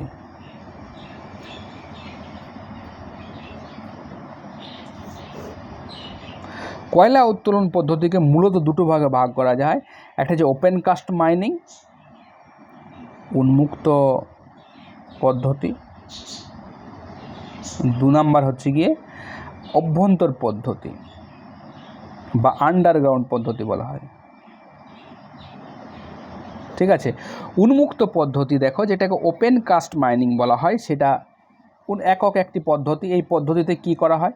এই পদ্ধতিতে, উন্মুক্ত পদ্ধতিতে সবথেকে বেশি মাত্রায় কয়লা উত্তোলন করা হয়। উন্মুক্ত পদ্ধতি তোমরা দেখেছো, যাদের রানীগঞ্জের দিকে বাড়ি বা হচ্ছে গিয়ে তোমার বরজোড়া বাড়ি, বরজোড়া দেখবে আছে, বা হচ্ছে বরজোড়া সারাউন্ডিং ঘুটগড়িয়া আছে, বা এই সমস্ত জায়গায় যে কোল মাইনিংগুলো আছে বা কয়লা খনিগুলো আছে, সেখানে কি করা হয়? ভূপৃষ্ঠের বিশাল অঞ্চল জুড়ে কি হয়? বুলডোজার দিয়ে বা জেসিবি দিয়ে এখানের ভূপৃষ্ঠের এই যে মাটিটা থাকবে, এই মাটিটা উপরে খুঁড়ে দেওয়া হয়। ধরো এই মাটির নিচে এইভাবে শিলার স্তরে কয়লা আছে, এখানে আছে কয়লা, এখানে আছে কয়লা, ঠিক আছে। সার্ভে করে এখানে জানতে পারা গেছে। এরপরে কী হবে? এটা তো সারফেস, ভূপৃষ্ঠ। বড় বড় বুলডোজার নিয়ে আসবে এবং জেসিবি নিয়ে আসবে, এখানে কি করবে?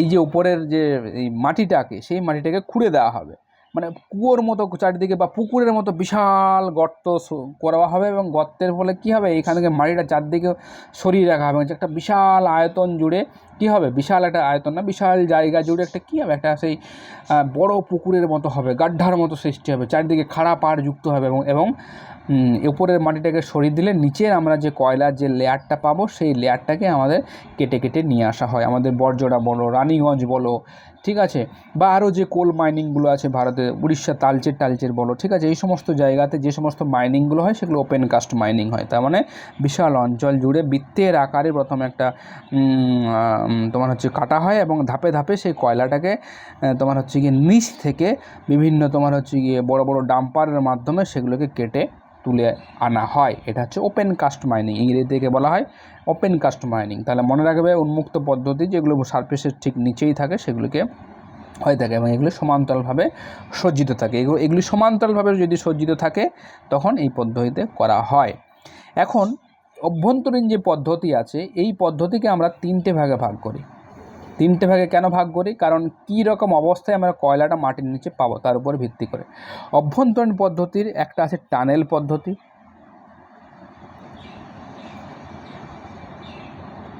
এটা 1 নাম্বার পদ্ধতি। 2 নম্বরে কি আছে? 2 নম্বর আছে ঢাল পদ্ধতি বা স্লোপ মেথড, ঢাল পদ্ধতি, ঠিক আছে। 3 নম্বর আছে স্তর পদ্ধতি।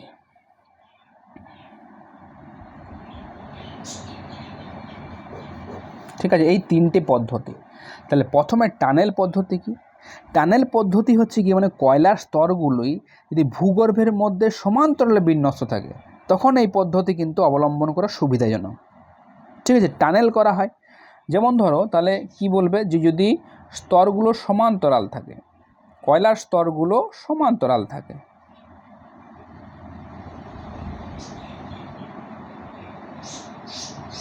সমান্তরাল মানে ধরো এরকম আছে, ঠিক আছে, সমান্তরাল ধরো এরকম আছে, তাহলে কি হবে?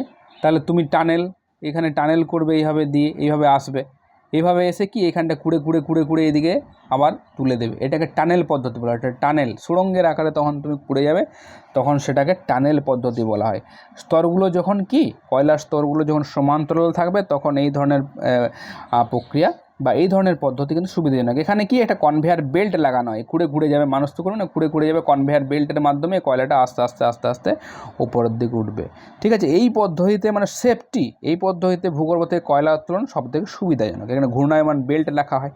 ঠিক আছে, বেল্টের সাহায্যে স্তরগুলোকে কেটে কেটে কেটে কেটে উপরে তোলা হয়। এটাকে বলে টানেল পদ্ধতি।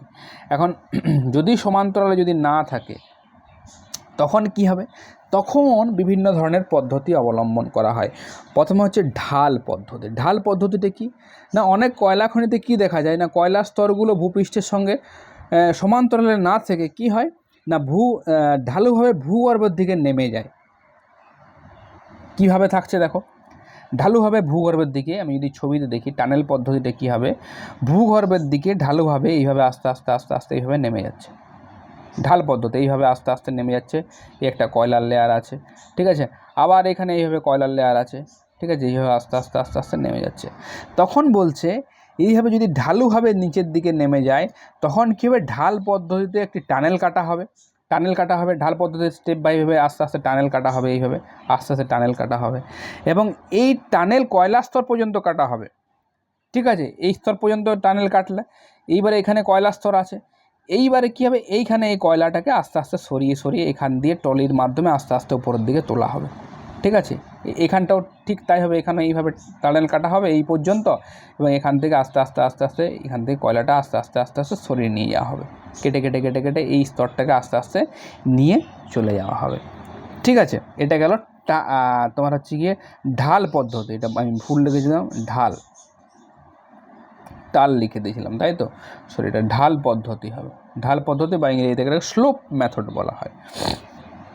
লাস্ট ওয়ান ইজ হচ্ছে কি স্তর পদ্ধতি। স্তর পদ্ধতিকে ইংরেজিতে শ্যাফট মাইনিং বলা হয়, পরীক্ষাতে এটা আসে, shaft mining. Shaft mining, shaft মাইনিংটা কি না, এটা মনে রাখবে যে সব থেকে সর্বাধুনিক পদ্ধতি হচ্ছে শ্যাফট মাইনিং। ঠিক আছে, এখন দেখো ভূগর্ভে সমান্তরালভাবেও থাকতে পারে কয়লা, আবার ঢালভাবেও থাকতে পারে। ব্যাপারটা কী হচ্ছে দেখো, আমি যদি ছবিতে এইভাবে করার চেষ্টা করি,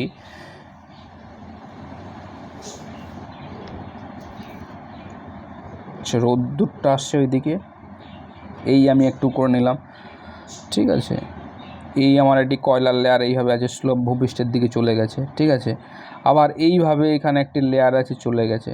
ঠিক আছে, আবার ধরো এইখান দিয়ে আবার কয়লার লেয়ার চলে গেছে, আবার এইখান দিয়ে আবার কয়লার লেয়ার এইভাবে চলে গেছে। ঠিক আছে, আর এইগুলি মাঝখানে যেগুলি আছে সেগুলো হচ্ছে শিলাসমূহ। ঠিক আছে, শিলাসমূহ, এগুলো সব শিলাসমূহ। এখন এই রকম অবস্থায় থাকলে কিভাবে কয়লাগুলো আহরণ করবে, মানে বিভিন্ন ডাইরেকশানে আসবে, সেক্ষেত্রে কি হবে, সেক্ষেত্রে এখানে একটা সুড়ঙ্গ কাটা হবে, মানে কলাম কাটা হবে, সুড়ঙ্গ করা হবে, কি সমান্তরাল সুড়ঙ্গ কাটা হবে।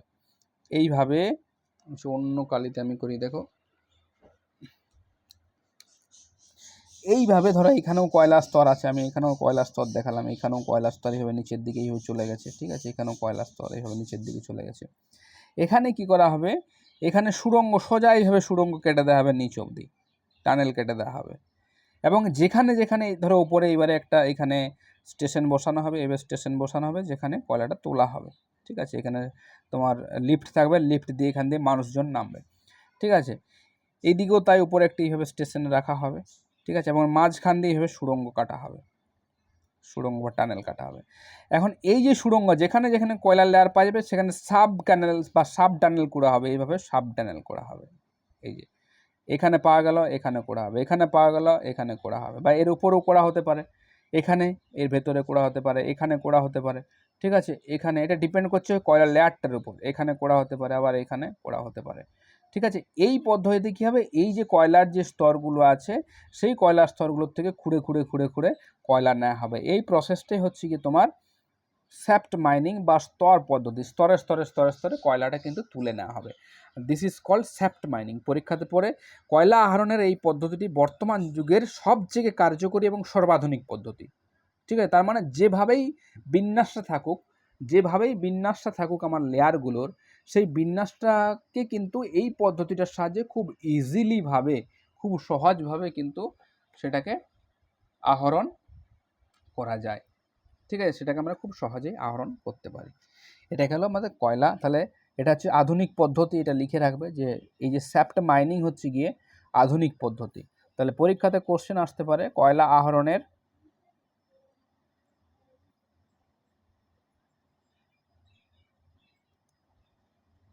সর্বাধুনিক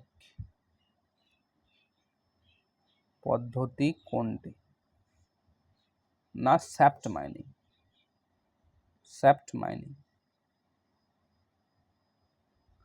শ্যাফট মাইনিং বা এটাকে বলা হয় কি স্তর পদ্ধতি, বা এটাকে বাংলাতে বলা হয় গ্যালারি পদ্ধতিও বলা হয়, গ্যালারি পদ্ধতি। তাহলে এইগুলো গেল হচ্ছে গিয়ে কয়লা হচ্ছে গিয়ে উৎপাদনের হচ্ছে গিয়ে কয়লার শ্রেণীবিভাগ এবং কয়লা যে আমরা তুলছি বা কয়লার যে আমরা তুলে নিয়ে আসছি তার বিভিন্ন নিয়ে আসার যে কৌশল, ঠিক আছে, সে কৌশল।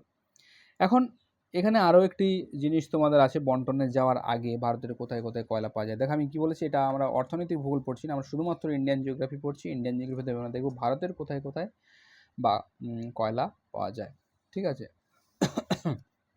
এইবারে এখানে তোমাদেরকে জানতে হবে যে কয়লা থেকে বাই প্রোডাক্ট কী কী তৈরি হয়, ঠিক আছে। কয়লা থেকে কি কি বাই প্রোডাক্ট হয়, ঠিক আছে, মানে যেমন বেনজিন হয়, ন্যাপথালিন হয়, ফেনল হয়। তাহলে এগুলো লিখে রাখো, এগুলো অনেক সময় পরীক্ষাতে আসে।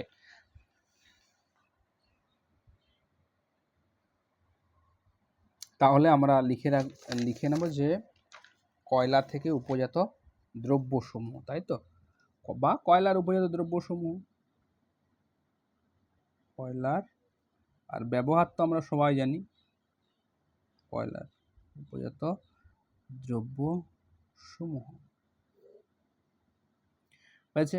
তাহলে দ্রব্যসমূহের মধ্যে কয়লা থেকে যখন অজস্র উপজাত দ্রব্য আমরা জানি প্রস্তুত হয়, সেগুলো আমাদের মানুষের বিভিন্ন প্রয়োজন মেটায়। এখন যখন কয়লাকে পোড়ানো হয় তখন তার মধ্যে যে খাদটা থাকে, ঠিক আছে, ইম্পিউরিটিসগুলো যেগুলো থাকে সেগুলোকে নষ্ট করে দেওয়া হয়। সেই যে সেই খাদটা যখন বেরিয়ে আসে সেই খাদগুলোর থেকে কি হয়, প্রথমে কোল গ্যাস হয়, পিচ হয়, ন্যাপথালিন হয়, ক্রিয়েস্টা হয়, নেপথা হয়, ঠিক আছে। আবার ওই সমস্ত দ্রব্যগুলো থেকে আবার কি আঠা, বেনজিন, কীটনাশক, কৃত্রিম তন্তু, জ্বালানি তেল প্রস্তুত ইত্যাদি করা হয়। তাহলে বুঝতে পারছি তো কয়লার বিশাল কিন্তু একটা গুরুত্ব কিন্তু রয়েছে, ঠিক আছে। তাহলে দেখো কি হচ্ছে, প্রথমে যে ভেতরের যে খাদটা নষ্ট করে দেওয়া হয় তখন প্রথমে কি কোল গ্যাস, আচ্ছা, খাদটা যে নষ্ট করে দিচ্ছি কয়লার, সেই খাদটা যখন নষ্ট করে দিলাম কয়লার, সেই খাদটা থেকে কি হয়ে যাবে, খাদটা থেকে কোল গ্যাস হবে, পিচ রাস্তা তৈরি করা হয়, কি হয়, পিচ, ন্যাপথলিন প্রসেসিং করা হয় আর কি, একবারে কি হবে, ন্যাপথলিন হবে। তারপরে কি হবে, ন্যাপথা হবে। তারপরে কি হবে, ক্রিয়েস্টা হবে। আবার ভবিষ্যতে এগুলোকে প্রসেসিং করে আমরা কি পাবো, এগুলোকে প্রসেসিং করে আমরা কি পাবো না সুগন্ধি পাবো, বিভিন্ন এই যে আমরা সেন্ট ব্যবহার করি, সুগন্ধি আমরা পেতে পারি, ঠিক আছে। তারপরে কি রং, তারপরে কি প্লাস্টিক, তারপরে আমরা কি বলতে পারি, স্যাকারিন, তারপরে আমরা কি পাবো, সার, কৃত্রিম তন্তু, এগুলো মনে রাখ, এগুলো পরীক্ষাতে আসে কিন্তু, কৃত্রিম তন্তু, কৃত্রিম তন্তু। তারপরে আমরা কি পাবো, কৃত্রিম তন্তু ছাড়া পাবো জ্বালানি তেল ইত্যাদি,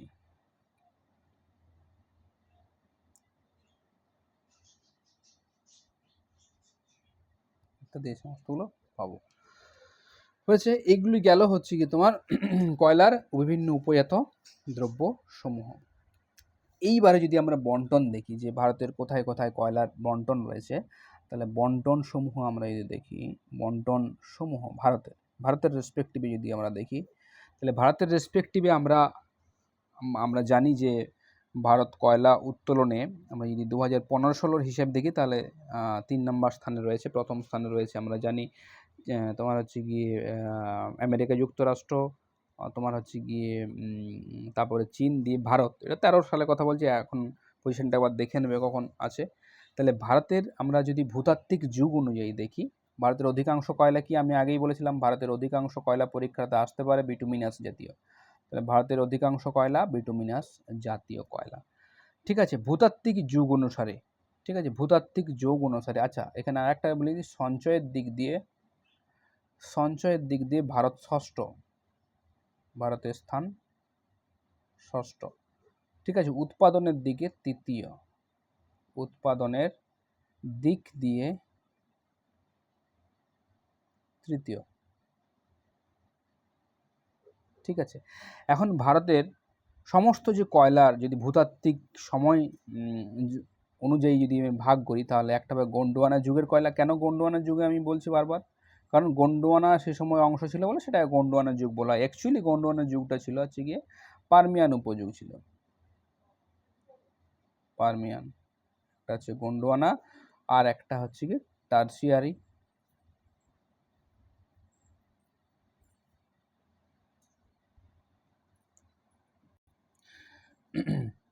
তাহলে গোন্ডওয়ানা এবং পারমিয়ানি, পারমিয়ান হচ্ছে গিয়ে পারমিয়ান যুগ হচ্ছে গোন্ডওয়ানা এবং টারসিয়ারি। ঠিক আছে, তাহলে দেখো এখানে হ্যাঁ, যে টারসিয়ারি যুগের কয়লা মনে হবে ইওসিন এবং মায়োসিন যুগ থেকে। কি ইওসিন, মায়োসিন, এগুলো ছোট ছোট জিনিস, এগুলো মনে রাখবে, মায়োসিন যুগ। এখন ব্যাপার হচ্ছে গোন্ডওয়ানা এবং টারসিয়ারি যুগ। তোমাদের কাজ হবে, আমি প্রত্যেকটি স্টেট ওয়াইজ কিন্তু এগুলো করাবো না, ওগুলো তোমরা একবার জাস্ট দেখে নেবে যে পশ্চিমবঙ্গের কোথায় কোথায় পাওয়া যায়, উড়িষ্যার কোথায় কোথায় পাওয়া যায়। আমি শুধুমাত্র এখন গোন্ডওয়ানা এবং টারসিয়ারি এই যে দুটো যে আমরা ভূতাত্ত্বিক যুগে ভাগ করেছি, সেই যুগের আমরা যদি ভাগগুলো করি তাহলে হবে এইভাবে। তাও আমি যদি দেখছি বলে দেওয়া যায়। ঠিক আছে, তাহলে গোন্ডওয়ানা যুগের কয়লা প্রথমে আমরা হেডিং করব, গোন্ডওয়ানা যুগের কয়লা।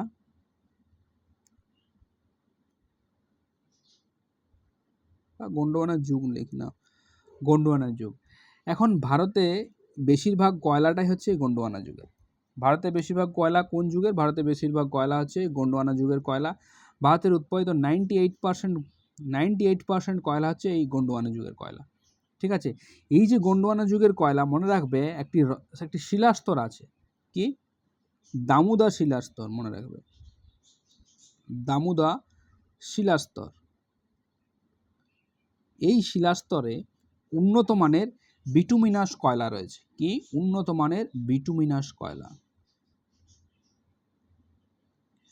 উন্নত মানের বিটুমিনাস কয়লা। তাহলে পরীক্ষাতে এটাও আসতে পারে দামোদর শিলাস্তরে কোন শ্রেণীর কয়লা রয়েছে? উন্নত মানের বিটুমিনাস কয়লা রয়েছে। এই যে দামোদর শিলাস্তরে হচ্ছে কি তোমার সব থেকে বেশি গোন্ডওয়ানা যুগের কয়লা আহরণ করা যায়। যেমন আমি উদাহরণ হিসাবে যদি আমি বলতে পারি যে অন্ধ্রপ্রদেশ, আগে ওয়েস্ট বেঙ্গলের কথা বলতে প্রথমেই হয় ওয়েস্ট বেঙ্গল, ঝাড়খণ্ড, উড়িষ্যা, মধ্যপ্রদেশ, ছত্তিশগড়, এই সমস্ত জায়গাগুলোতে বা এই সমস্ত অঞ্চলগুলিতে তোমার হচ্ছে গিয়ে গোন্ডওয়ানা যুগের কয়লা দেখা যায়।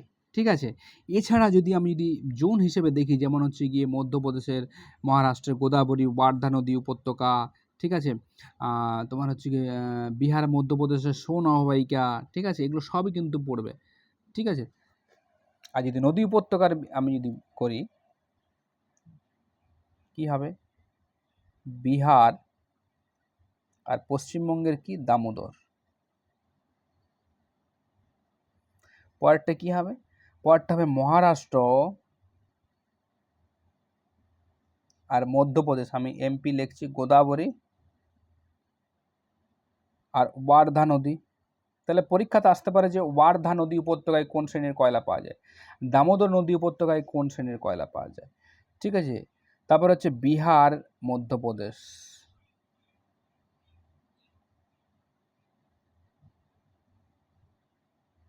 সোন নদী অববাহিকা। ঠিক আছে, এই সমস্ত নদী অববাহিকাগুলো কিন্তু গোন্ডওয়ানা যুগের কয়লার জন্য প্রসিদ্ধ। তাহলে 98% হচ্ছে গোন্ডওয়ানা যুগের কয়লা। এরপরে কি আছে? 2 টারসিয়ারি যুগের কয়লা। টারসিয়ারি যুগের কয়লা। টারসিয়ারি যুগের কয়লার পরিমাণ কত? টারসিয়ারি যুগের কয়লার পরিমাণ আছে 2% হচ্ছে 2% হচ্ছে টারসিয়ারি যুগের কয়লা। ঠিক আছে, এর তোমার হচ্ছে কোথায় কোথায় পাওয়া যায় মনে রাখবে, মেঘালয়, মেঘালয়, আসাম, অরুণাচল প্রদেশ, নাগাল্যান্ড, জম্মু অ্যান্ড কাশ্মীর, JNK আমি লিখলাম। ঠিক আছে, এই সমস্ত জায়গাতে এই টারসিয়ারি যুগের কয়লা পাওয়া যায়। ঠিক আছে, তাহলে এইগুলো গেল গোন্ডওয়ানা যুগ এবং টারসিয়ারি যুগের যে সমস্ত ফিল্ডগুলো আছে সেই ফিল্ডের তোমার কয়লা যে সমস্ত জায়গাতে পাওয়া যাচ্ছে সেই অঞ্চলগুলো। ঠিক আছে, এখন এখানে কিছু কিছু জিনিস মনে রাখবে, যেমন যদি আমরা স্টেট ওয়াইজ দেখি যে ওয়েস্ট বেঙ্গল সবথেকে প্রাচীনতম কয়লা ক্ষেত্র কোথায় আছে বা সবথেকে প্রাচীনতম কয়লা ক্ষেত্র মনে রাখবে হচ্ছে কি পশ্চিমবঙ্গ। পশ্চিমবঙ্গের যে রানীগঞ্জ আছে সেই পশ্চিমবঙ্গের রানীগঞ্জ হচ্ছে সবথেকে প্রাচীনতম কয়লা ক্ষেত্র, এবং সবথেকে বড় হচ্ছে গিয়ে মনে রাখবে বিহারের ঝাড়খণ্ডে যে ঝরিয়া আছে সেই ঝরিয়া। ঠিক আছে, হয়েছে। এবারে স্টেট ওয়াইজ এগুলো তোমরা একবার দেখবে, পশ্চিমবঙ্গের কোথায় কোথায় পাওয়া যায়, ঠিক আছে, ঝাড়খণ্ডের কোথায় কোথায় পাওয়া যায়, উড়িষ্যা বা ছত্তিশগড়ের এই সমস্ত জায়গায় কোথায় কোথায় পাওয়া যায়। সেইভাবে টারসিয়ারি যুগের কয়লা ক্ষেত্রগুলো দেখবে যে মেঘালয়ের কোথায় কোথায় পাওয়া যায়। ঠিক আছে, যেমন তামিলনাড়ুর যেমন নেভেলি রাজ্য, এখানে একটা ইম্পর্ট্যান্ট বিষয় আছে, যেমন তামিলনাড়ুর নেভেলি, তামিলনাড়ুর নেভেলিতে কি লিগনাইট কয়লা পাওয়া যায়, লিগনাইট কয়লা পাওয়া যায়। ঠিক আছে,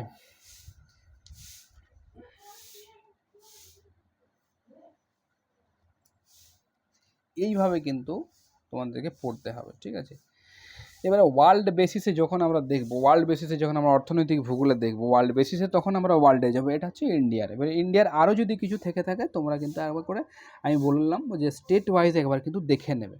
ঠিক আছে, এর পরের দিন আমরা ইয়েটা আলোচনা করব, খনিজ তেলটা ভারতের রেসপেক্টিভে। ঠিক আছে, এরপরে হচ্ছে কি দেখো কয়লারও কিছু কিছু কয়লা আহরণের ভারতের সমস্যা আছে, সেগুলো এবার চোখ বুলিয়ে নেবে।